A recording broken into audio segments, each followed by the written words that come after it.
Question number 23 देखिएगा। Sorry, question number 23 देखिए और जवाब दीजिए एक बार। ये कहता है पिजेशियन पर्सपेक्टिव के अकॉर्डिंग, यानी पियाजे का जो पर्सपेक्टिव है, दृष्टिकोण है, उसके according the process of taking new information into the existing body of knowledge. ध्यान रखिएगा, एग्जिस्टिंग बॉडी ऑफ नॉलेज में नई इंफॉर्मेशन ऐड करना। अभी शुरुआत में ही बात हुई थी, एग्जिस्टिंग स्कीमा जो आज का वर्तमान ज्ञान है उसमें कुछ ऐड करना। अगर नए की बात होती तो कहानी बदल जाती। तो आज का जो ज्ञान है उसमें कुछ ऐड करना एसिमिलेशन कहलाता है, सुंदर सरल सस्ती टिकाऊ भाषा में। एकोमोडेशन क्या होता, न्यू नॉलेज के चक्कर में आप मॉडिफाई कर रहे हैं आज की नॉलेज को, है ना, या एडजस्ट कर रहे हैं, मैनिपुलेट कर रहे हैं, मॉडिफाई कर रहे हैं, नया स्कीमा बना रहे हैं, इस तरह का कुछ होता तो एकोमोडेशन होता। तो यहाँ पे जो एग्जिस्टिंग नॉलेज है, जैसे एक क्वेश्चन आता है बच्चा दाल चावल खाना, सीता जो है वो दाल चावल खाना सीख रही है। तो सीख रही है तो भैया एसिमुलेट कर रही है ना, ऐसे थोड़ी कुछ मॉडिफाई कर दिया कि पुराना जो सीखा था उसको चेंज कर दिया, ऐसी थोड़ी बात हो रही है। चलिएगा, तो आगे बढ़ेंगे क्वेश्चन नंबर 24 में, यानी खाना उसको आता होगा, अब दाल चावल खाना सीख रही है, सिंपल। क्वेश्चन नंबर 24 देखिएगा, Meena has begun to use words and started understanding that words represent objects. बहुत अच्छा क्वेश्चन है, इसमें मैं आपको 2-3 चीजें एक्स्ट्रा बताऊंगी। यानी मीना एक बच्ची है, वो शब्दों का प्रयोग करने लगी है ना, क्या करने लगी है, शब्दों का प्रयोग करने लगी है मीना, वर्ड्स का प्रयोग करने लगी है, तथा यह समझने लगी है कि शब्द वस्तुओं के प्रतीक हैं। जब बात प्रतीक की हो रही है, मतलब आपके पड़ोसी की, आपके दोस्त की, आपके यार की नहीं हो रही है, किसकी बात हो रही है, प्रतीक मतलब सिंबल की बात हो रही है, ठीक।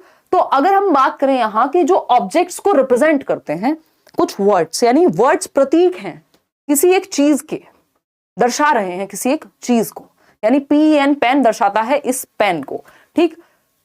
She is also beginning to reason logically though she can not perform conservation. ध्यान रखिएगा, बिगिनिंग टू रीजन लॉजिकली, यानी वो शुरुआत कर रही है तर्क के प्रयोग की, प्रॉपर करने लगी है नहीं लिखा है, ठीक है। She can not perform conservation, आप साफ क्लियर कर दिया, क्योंकि आपके सामने अगर रीजनिंग आती है तो आप सोचते हैं कॉन्क्रीट ऑपरेशनल की बात हो रही है, जो कि नहीं हो रही है, क्योंकि यहां लिखा हुआ है कि अभी कंजर्वेशन नहीं आया है, संरक्षण नहीं आया है। संरक्षण समझते हैं कि जो 200 ml पानी है वो 200 ही रहेगा, चाहे आप बाल्टी में डालें, बॉटल में डालें, अभी उसके लिए ऐसा नहीं है। अभी उसके लिए जिसकी शेप लंबी है, चौड़ी है, उसको लगेगा वही ज्यादा है उसमें पानी। अकॉर्डिंग टू जीन पियाजे, which stage of cognitive development is Meena in. पियाजे के अनुसार कौन सी स्टेज में है मीना, क्योंकि कंजर्वेशन अचीव नहीं हुआ और रीजन को यूज करना स्टार्ट किया है, ठीक। रिप्रेजेंट कर पा रही है ऑब्जेक्ट्स को, यानी सिंबल्स के थ्रू सीख पा रही है। तो सिंबॉलिक थॉट, पहली बात तो हमें पता है 2 से 7 वर्ष में आता है ना, और कंजर्वेशन आया नहीं है, तो रीजनिंग अगर शुरू भी कर दी है तो इसका मतलब अभी अचीव नहीं हुई है जो कॉग्निटिव रीजनिंग है या जो तर्क है पूरी तरह से। तो आपको कॉन्टेक्स्ट में समझना पड़ेगा, नहीं तो रीजनिंग की जब बात आ जाती है तो कॉन्क्रीट ऑपरेशनल हो जाता है। 2 से 7, इस केस में ऐसा नहीं होगा। पियाजे ने 2 स्टेजेस दी हैं, चलिए आएंगे आगे। इस प्री ऑपरेशनल की भी 2 सब स्टेजेस होती हैं, एक 2 से 4 और दूसरी होती है 4 से 7। इस पे इतने आप सोचिए कौन सी होती हैं, याद कीजिए, मैंने पहले डिस्कस किया हुआ है, फिर समझेंगे किसी और सवाल में। क्वेश्चन नंबर 25, क्वेश्चन नंबर 25 देखिएगा और जवाब दीजिएगा। क्या कहता है question number 25, which one of the following developmental theory advocates that cognitive development proceeds symbolic language. ध्यान से पढ़िएगा, cognitive development proceeds symbolic language development, यानी खुद से विचार करके जवाब दीजिए, थोड़ा सा एक्टिव होकर देना है, स्पीड बढ़ाएंगे। नाम तो ले लो लाइव में, नाम का क्या करोगे भाई, हैं, पढ़ लो लाइव में।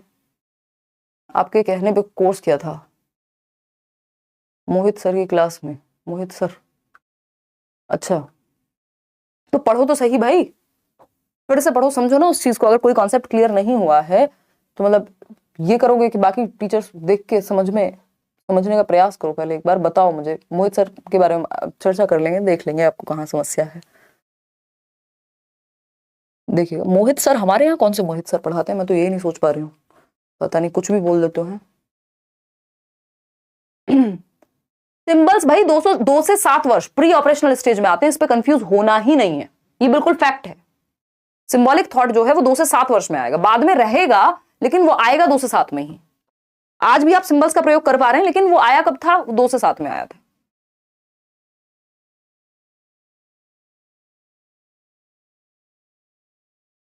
ए ऑप्शन देखिएगा। अगर हम बात करें symbolic language development in a child, तो संज्ञानात्मक विकास सांकेतिक भाषा का अब इसको ध्यान से समझना, cognitive development proceeds language development, इसको ऐसे समझेंगे, 1 मिनट रुकिएगा। आप लोग ए कह रहे हैं 76% लोग, देखिएगा ये कह रहे हैं कॉग्निटिव डेवलपमेंट, पहले समझ लीजिएगा 2 मिनट दे करके, क्योंकि जब नेक्स्ट सेशन होगा ना पियाजे वाइगोस्की का, बहुत स्पीड में क्वेश्चंस करेंगे, लेकिन अभी आपको समझना पड़ेगा कॉन्सेप्ट्स को, ठीक है ना। चलिए, तो कॉग्निटिव डेवलपमेंट प्रोसीड्स, पहले आता है किससे, लैंग्वेज डेवलपमेंट से। अब सबको समझ आ गया होगा, अब सबको समझ आ जाना चाहिए। किसने कहा है कि पहले विकास आता है बाद में भाषा आती है, और विकास जो है यानी जो थॉट है वो पहले आता है, लैंग्वेज बाद में आती है। जबकि वाइगोस्की कह रहे हैं दोनों साथ चल रहे हैं, बाद में जाके मर्ज हो जाते हैं। भाई डेवलपमेंट पहले आता है, थॉट पहले आता है, फिर भाषा आएगी, फिर लैंग्वेज आएगी, ये पियाजे कहते हैं। याद आया कुछ, दिमाग की बत्ती जली, ठीक, कि पहले कॉग्निटिव डेवलपमेंट यानी बच्चे की सोचने समझने की क्षमताएं, थिंकिंग आएगी पहले, थॉट आएगा, बाद में लैंग्वेज आएगी। कॉग्निटिव डेवलपमेंट का मतलब यहाँ थॉट से है, थिंकिंग स्किल्स से है, समझ पा रहे हो ना। तो ये बात पियाजे कहते हैं, ये बात हमें समझ में आनी चाहिए, ठीक। अगर दोनों पैरेलली चलते हैं, उसकी बात वाइगोस्की करते हैं, बाद में जाके मर्ज हो जाते हैं। तो यहाँ पे बात हो रही है कॉग्निटिव डेवलपमेंट से पहले, कॉग्निटिव डेवलपमेंट पहले आता है, प्रोसीड करता है सिंबॉलिक लैंग्वेज को, यानी सिंबॉलिक लैंग्वेज बाद में आती है। वो तो 2 से 7 में आ रही है, वैसे भी आपको पता है। और संज्ञानात्मक विकास यानी सोचने की क्षमता पहले आ जा रही है। तो पियाजे के कॉग्निटिव डेवलपमेंट में ये बात हो रही है, और किसी की तो यहाँ बात ही नहीं करनी। एरिक्सन और बेन न्यूरन ने इस बारे में कोई चर्चा नहीं की है।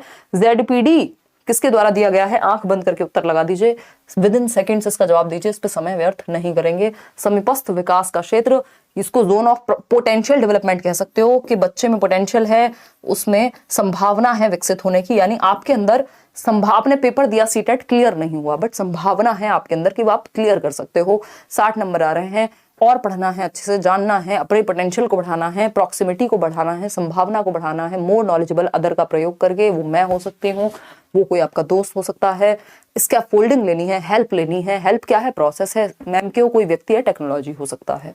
कौन बात कर रहे हैं, वाइगोस्की की बात कर रहे हैं, ZPD की, ठीक है, बात क्लियर है, बात कोई दिक्कत नहीं है। क्वेश्चन नंबर, अब रॉबर्ट एम ज्ञानी का आपका यहाँ कोई चर्चा नहीं करनी। ऑजुबेल ने मीनिंगफुल लर्निंग की बात की है। ब्रूनर आपके एनेक्टिव, सिंबॉलिक और इमेजिनरी, जिसको वो कहते हैं आइकॉनिक डेवलपमेंट की, उसकी बात करते हैं, स्टेजेस की। अगर ब्रूनर की हम बात कर रहे हैं, 1 मिनट लगा दिए, बोल, कमाल करते हो। देखिएगा, कोई बात नहीं, देखिएगा, अगर हम बात करें, माइक दे दें तुम्हें, बता दो, अगर हम बात करें ब्रूनर की, तो 1 मिनट में समझ लीजिएगा, क्योंकि इस बार ब्रूनर को टच भी कर सकता है। एक बार क्वेश्चन आया हुआ है ब्रूनर से, ज्यादा बार आया नहीं है। ब्रूनर कॉग्निटिव कंस्ट्रक्टिविस्ट हैं, जो रचना पे ही फोकस कर रहे हैं, बट दिमाग का प्रयोग करते हुए। तो अगर हम बात करें, इन्होंने 3 लेवल्स दिए हैं। एक है एनेक्टिव लेवल, यानी जब बच्चा कोई एक्टिविटी करके सीखेगा, उसको कुछ तोड़ने फोड़ने के लिए चीजें चाहिए समझने के लिए, किसी गेम के थ्रू कोई एक्टिविटी करके। दूसरा आता है आइकॉनिक स्टेज, आइकॉनिक होती है जब वो आइकॉन्स के थ्रू यानी पिक्चर्स के थ्रू ही समझ जाएगा, पिक्चर देख के। और तीसरी स्टेज है सिंबॉलिक स्टेज, यानी अब वो सिंबल्स के माध्यम से, अब वो वर्ड्स के, लैंग्वेज के माध्यम से समझने लग जाएगा, ठीक है। तो ये हमें ध्यान रखना है। अगर हम बात करते हैं, एज इनकी महत्वपूर्ण नहीं है। क्वेश्चन नंबर 27 देखिएगा, रॉबर्ट एम गेने ने आपकी हायरार्की ऑफ लर्निंग दी है, बट आपके सीटेट के लिए महत्वपूर्ण नहीं है। Which statement correctly lays out the fundamental principle of Lev Vygotsky, यानी वाइगोस्की का जो मूल मंत्र है, जो मूल सिद्धांत है, वो किस बारे में है, वाइगोस्की क्या कहते हैं। लर्निंग अनकॉन्शियस प्रोसेस है, अनकॉन्शियस, सबकॉन्शियस और कॉन्शियस की बात, ये जो मन की 3 प्रकार हैं, चेतन, अचेतन और अवचेतन, इनकी बात बाबा फ्रॉइड करते हैं, है ना, बाबा फ्रॉइड करते हैं, सिगमंड फ्रॉइड करते हैं, यानी कि, ठीक। और अगर हम बात कर रहे हैं, तो फ्रॉइड आपसे जनरली पूछा नहीं जाता पेपर में। Learning is a social activity, but आपके पास एक्स्ट्रा टाइम हो तो आप पढ़ के जा सकते हैं, पुरानी थियरी आपको लेट्स लर्न पे भी मिल जाएगी, नहीं तो बैचेस में आपको मिल जाएगी। लर्निंग एक सोशल एक्टिविटी है, ये बात बिल्कुल सही है। वाइगोस्की का तो थियरी का नाम ही सोशियो कल्चरल अप्रोच है, सोसाइटी, कल्चर, लैंग्वेज, यही 3 चीजों पे आधारित है। मूल मंत्र ही सोसाइटी है इनकी लर्निंग थियरी का, बिल्कुल सही बात है, कॉग्निटिव थियरी का बेसिकली। तो एक सामाजिक प्रक्रिया है, ये बात सही है। जेनेटिकली प्रोग्राम्ड होते हैं, ऐसा नहीं है।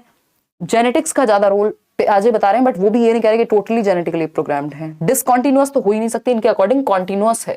डिसकॉन्टिन्यूअस पियाजे के अकॉर्डिंग है, जिस व्यक्ति ने स्टेज और एज की बात ही ना की हो, वो डिसकॉन्टिन्यूअस नहीं, कॉन्टिन्यूअस कहेगा विकास को। यानी वाइगोस्की के अकॉर्डिंग कॉन्टिन्यूअस है विकास, और पियाजे के अकॉर्डिंग डिसकॉन्टिन्यूअस। क्वेश्चन नंबर 28 देखिएगा, किसकी थियरी की बात कर रहे हैं, लॉरेंस कोहलबर्ग की थियरी की बात कर रहे हैं। किस लेवल पे, देखिएगा लेवल लिखा है, स्टेज नहीं लिखी है। Is moral thinking based on taking initial perspective of the society, यानी सामाजिक परिप्रेक्ष्य पर आधारित होता है नैतिक चिंतन या तर्क। सामाजिक परिप्रेक्ष्य याद कीजिए 3 लेवल हैं, जिसमें जो पहला लेवल है प्री कन्वेंशनल, वो किस पे आधारित है?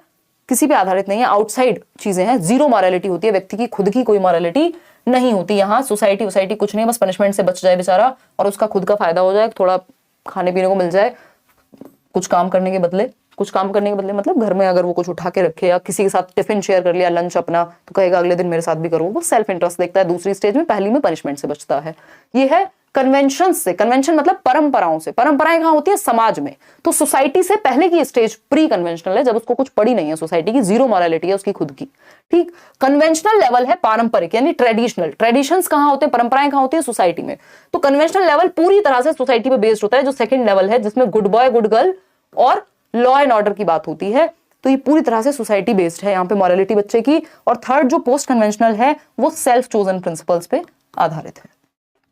तो यहाँ पे अगर हम सिर्फ सोसाइटी की बात करें पर्सपेक्टिव की, तो कन्वेंशनल यानी पारंपरिक चरण है। 3 ही लेवल हैं, 6 स्टेजेस हैं, ये हमें याद रखना है। क्वेश्चन नंबर 29 देखिए।